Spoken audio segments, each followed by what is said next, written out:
تربیتی امور نے اس سیمینار کا انعقاد اس لیے کیا ہے کہ ماہ رمضان میں ہم مختلف مکاتب فکر اور بین المذاہب ہمائیوں کو فروغ دیں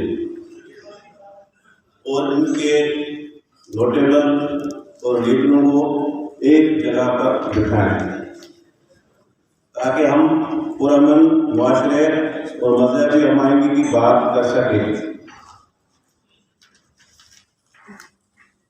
مجھے خوشی ہے کہ بہت سے لوگوں نے دل کھول کر بات کی۔ جیسا کہ آپ سب کے علم میں ہے کہ جہاں ہم بیٹھے ہیں سندھ دھرتی یہ پرامن لوگوں کی اور امن آشتی کی دھرتی ہے۔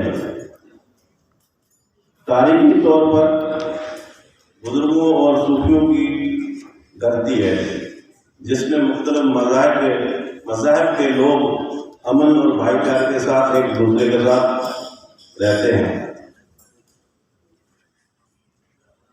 پچھلے کچھ عرصے میں کئی مشکلات بھی درپیش رہی ہیں، لیکن اس کے باوجود بھی مجھے یہ کہتے ہوئے فخر محسوس ہوتا ہے کہ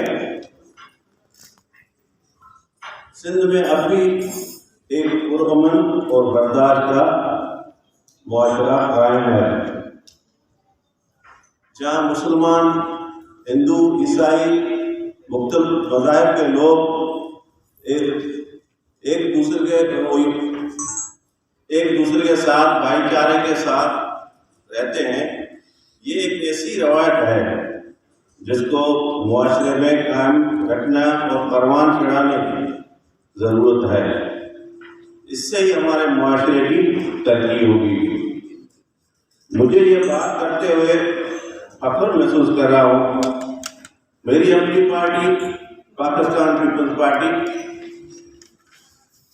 نے ہمیشہ مذہبی اقلیتوں بین المذہب ہمائنگی کے لیے ایک معقول ماحول فراہم کیا ہے۔